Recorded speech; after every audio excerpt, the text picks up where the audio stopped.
अस्सलामु अलैकुम वरहमतुल्लाहि वबरकातुह। मैं हूं तलहा और इस वीडियो में हम देखने जा रहे हैं टेबल। HTML में हम टेबल किस तरीके से बना सकते हैं। एक न्यू फाइल बना रहे हैं टेबल नाम की और इसको हम edit with notepad plus plus. जी, ये कंटेंट मुझे नहीं चाहिए और ये एट्रीब्यूट भी फ़िलहाल नहीं चाहिए। टाइटल सेट करना है टेबल।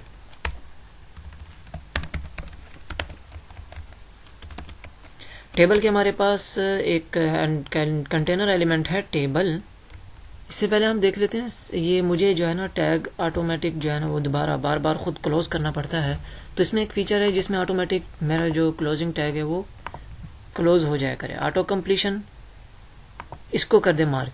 ये काफ़ी सारी चीज़ें मार्क है क्योंकि जब भी डबल कोट्स में स्टार्ट करता हूँ ऑटोमेटिक क्लोज कर देता है उसको। तो इसी तरह टैग की ऑप्शन भी मार्क कर लेते हैं। अब हम स्टार्ट करते हैं टेबल स्टार्ट और टेबल एंड। ये देखें ऑटोमेटिक टैग क्लोज हो गया। जी, टेबल मिलता है रोज और कॉलम से मिलके। तो अब हमें सबसे पहले चाहिए रो। उसके लिए हमारे पास tr जो कि टेबल का सब एलिमेंट है, चाइल्ड एलिमेंट है। अब ये रो बन गई। अब इस रो में हमें कितने कॉलम चाहिए, अब ये रो के अंदर हम डिफाइन करेंगे। कॉलम के लिए हमारे पास है td टेबल डाटा। सबसे पहले नेम आ जाए। जी, एक कॉलम मुझे और चाहिए इसी रो में, तो क्या करूँगा, एक td और मिसाल के तौर पर यहाँ मुझे मिल जाए email@gmail.com लिख लेते हैं। मुझे एक और कॉलम चाहिए तो इसका मतलब एक और td आएगा और इसमें हम नंबर लिख लेते हैं, कोई भी सेल नंबर हो जाए। जी, ये 3 डाटा मेरे पास आ चुका है। इसी तरह एक एड्रेस भी बना लेते हैं डुप्लीकेट करके। मैं यहाँ एड्रेस लिख लेता हूँ, फिलहाल सिटी लिख लेता हूँ। ठीक हो गया। अब इस फाइल को मैं रन करके देखता हूँ।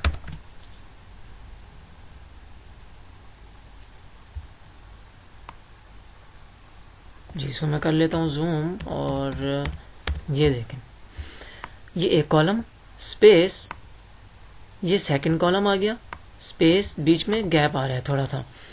तो ये एक रो है, मतलब एक tr है और उसके अंदर 1 2 3 4 कॉलम है, मतलब 4 td हैं।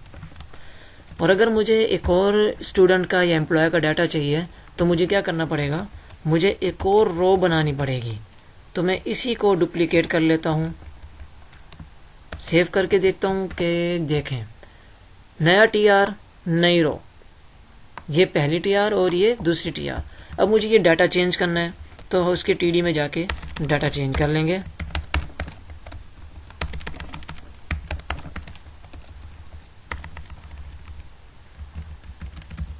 कोई भी रैंडम नंबर ले लेते हैं और यहाँ की जो लोकेशन है उसको भी चेंज कर लेते हैं। जी, ये देखें डाटा चेंज हो गया। और बाय डिफ़ॉल्ट टेबल का कोई बॉर्डर नहीं होता। अगर हमें बॉर्डर चाहिए तो एक एट्रीब्यूट है बॉर्डर, या तो सिंपल हम बॉर्डर लिख लें इस तरीके से, और मज़ीद इसकी वैल्यू भी दे सकते हैं। 2 दे देता हूँ। जैसे ही मैं 10 देता हूँ देखते हैं क्या होता है, तो वो बॉर्डर का साइज़ इंक्रीज़ कर रहा है। इसी तरह मैं मज़ीद रो बना लेता हूँ। मुझे जो है ना 4 एम्प्लॉयज़ हैं, उनका रिकॉर्ड चाहिए। तो ये मेरे पास 2 एम्प्लॉयज़ का रिकॉर्ड आ गया। इसका मतलब मुझे 4 tr की ज़रूरत है। 2 तो हैं, एक ये 3 और एक और 4 tr हो गई। अब इस tr में कोई और रिकॉर्ड आ जाए।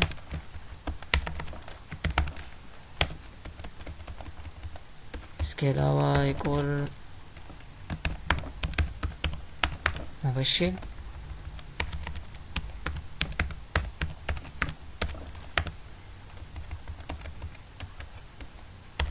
ये नंबर चेंज हो जाए और इधर से ये नंबर चेंज हो जाए। जी, रिफ्रेश करते हैं तो ये देखें 4 एम्प्लॉयज़ का रिकॉर्ड, मतलब 4 tr बनेंगी, रोज़ बनेंगी। अब यहाँ पर एक चीज़ की कमी है, टेबल तो ठीक बन गया लेकिन हेडिंग नहीं है कि ये नेम है, ये ईमेल है, ये जो कॉलम है ये नंबर्स के लिए, सेल नंबर के लिए, ये सिटी या एड्रेस के लिए है। तो इसके लिए हमें हेडिंग की ज़रूरत है, टेबल हेडिंग। तो हेडिंग होती है टॉप पर, इसका मतलब यहाँ टॉप पर एक रो बनेगी tr और इधर आ जाएगा TH, इसका मतलब है टेबल हेडिंग। जो कॉलम डाटा होता है वो हमारे TD में आता है, और जबकि हेडिंग के लिए हम TH बनाएंगे। सबसे पहले मुझे चाहिए नेम, इसके बाद आना चाहिए ईमेल एड्रेस, इसके बाद सेल नंबर, इसके बाद आ जाए एड्रेस जी। और इसको देखते हैं क्या रिज़ल्ट आता है। तो रिज़ल्ट बिल्कुल ठीक आया। तो देखें इसमें TD और TH में क्या फ़र्क है। TD सिंपल डाटा इनपुट करता है, जबकि TH हेडिंग के तौर पर बनाता है, मतलब उसको बोल्ड कर रहा है और कॉलम के सेंटर में बना के दे रहा है हमें। तो ये हमारा टेबल बन चुका है, जो कि सिंपल टेबल है। इसमें देखते हैं मज़ीद एट्रीब्यूट्स। एक एट्रीब्यूट था बॉर्डर, मैं इसको 5 करता हूँ तो इसकी विड्थ कम हो जाएगी। एक ये विड्थ एट्रीब्यूट जो कि हम पहले भी कई बार इस्तेमाल कर चुके हैं। मैं चाहता हूँ इसकी विड्थ जो है 500 पिक्सल हो जाए जी। जूम किया हुआ है इसलिए इसके ओरिजिनल साइज़ जो है वो ये है 500 पिक्सल। अगर मैं इसको कहूँ 100%, देखते हैं क्या होता है। तो ये बॉडी के साइज़ के मुताबिक हो, जो इसका पेज है बॉडी का वो मुकम्मल उसकी विड्थ को पिक कर लेता है 100%। तो इसी तरह मैं चाह रहा हूँ इसकी हाइट भी बढ़ जाए, तो हाइट एट्रीब्यूट लगा लेंगे। हाइट हो जानी चाहिए 300 पिक्सल, बल्कि 400 कर लेते हैं जी। अब ठीक हो गया। इसको मैं जूम कर लेता हूँ, सही है। एक एट्रीब्यूट है हमारे पास, नहीं TH तो वैसे भी सेंटर में ही है, TH को नहीं छेड़ते, इसमें हम लगा लेते हैं TD के ऊपर अलाइन।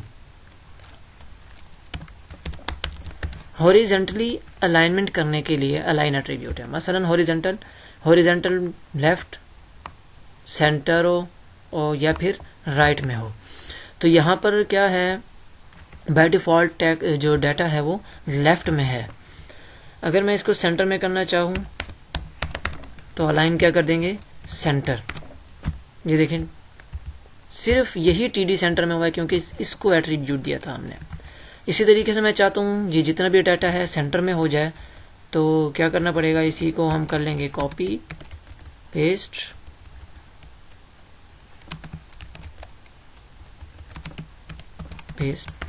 तो ये सारा डाटा सेंटर में आ गया।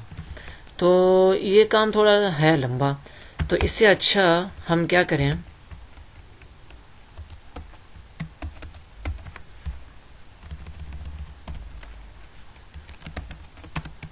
इसको हम लिख लेते हैं TR में। तो जैसे ही TR को दिया तो देखें उसने अपने जितने भी चाइल्ड हैं सबको सेंटर में कर दिया। तो इसके अलावा हमारे पास कौन सा है, इसकी वैल्यू जो है बाय डिफ़ॉल्ट वैसे भी लेफ्ट है, तो लेफ्ट लिखने की ज़रूरत नहीं है, तो हम लिख लेते हैं राइट। तो ये TR राइट में हो गया। इसके अलावा मैं चाहता हूँ ये भी राइट में हो जाए, और जो लास्ट वाली है वो सेंटर में हो जाए। चेक करते हैं जी। अब इसके बाद हमारे पास एक और एट्रीब्यूट है V अलाइन, जो वर्टिकली अलाइनमेंट करता है। हॉरिजॉन्टली तो थी लेफ्ट, सेंटर और ये राइट। अब जो हमारे पास है वो है V अलाइन एट्रीब्यूट, जो कि वर्टिकली अलाइनमेंट करता है, मसलन टॉप, मिडल और बॉटम। तो इसी पहली रो को कहते हैं V अलाइन टॉप। ये देखें डाटा टॉप पे चला गया। और अगर मैं अगली TR को कहता हूँ मिडल, बाय डिफ़ॉल्ट मिडल में है तो मुझे मिडल लिखने की ज़रूरत नहीं है, फिर भी लिख लेते हैं MIDDLE मिडल जी। ये मिडल में ही है, और बल्कि ये क्या हो जाए, चलें इसे नीचे वाले को हम दे देते हैं TR को बॉटम। ये देखें जी, ये हो गया बॉटम में। तो वर्टिकल अलाइनमेंट के लिए V अलाइन एट्रीब्यूट है, जबकि हॉरिजॉन्टली अलाइनमेंट के लिए अलाइन एट्रीब्यूट है। ये तो एक टेबल है जिसकी हेडिंग टॉप पर है। एक और टेबल होता है जिसकी जो हेडिंग्स हैं मैं चाहता हूँ कि वो लेफ्ट में आए, वर्टिकली हेडिंग्स हों, ये तो हॉरिजेंटली हेडिंग है हमारी, वर्टिकली हेडिंग हों और उनके सामने डाटा जो है ना इनपुट होना चाहिए, एंटर होना चाहिए। तो वो कैसे बनेगा इसको देख लेते हैं। 2 BR लगा लेता हूँ ताकि थोड़ा गैप आ जाए जी। एक और न्यू टेबल बना लेंगे, टेबल, उसके बाद TR। इस TR में हर रो का जो पहला कॉलम है वो हेडिंग होनी चाहिए, यानी वर्टिकली हेडिंग हो। तो इसका मतलब यहाँ पहले TH आएगा और ये हो जाए नेम, और उसके बाद ईमेल आए और इसके नीचे सेल आए। इसका मतलब इसके लिए अलग अलग रो बनेंगी जी। एक और रो आ गई। अब ये हेडिंग सब, इस रो की जो पहला कॉलम है वो हेडिंग होना चाहिए ईमेल। जो थर्ड रो है इसके अंदर होना चाहिए पहला कॉलम सेल नंबर। तो इसको देखते हैं, बिल्कुल सही बन गया। और इसको हम एट्रीब्यूट दे देते हैं बॉर्डर जी, बिल्कुल ठीक। अब नेम के सामने नेम आने चाहिए, ईमेल के सामने ईमेल्स आनी चाहिए, सेल के सामने सेल्स। तो अब ये कैसे होगा, इसका मतलब इसी रो में रहकर TD आएगा।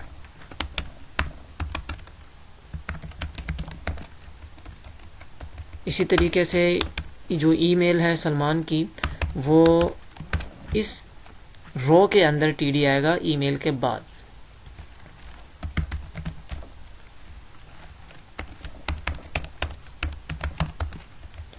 और फ़ोन नंबर इस रो में सेल हेडिंग के बाद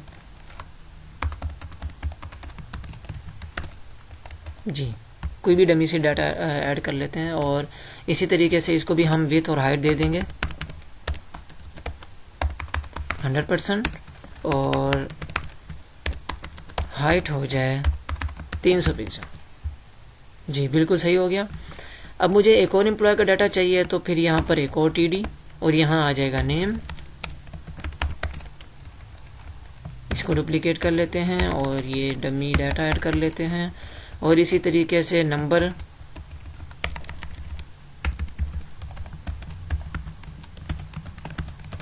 जी एक और। तो इस तरीके से जितने एम्प्लॉयज़ का डाटा होगा वो हम इसी तरीके से ऐड करते जाएंगे। तो इस वीडियो में इतना ही, मिलते हैं मज़ीद चीज़ों के साथ। अस्सलाम वालेकुम रहमतुल्लाहि व बरकातुहू।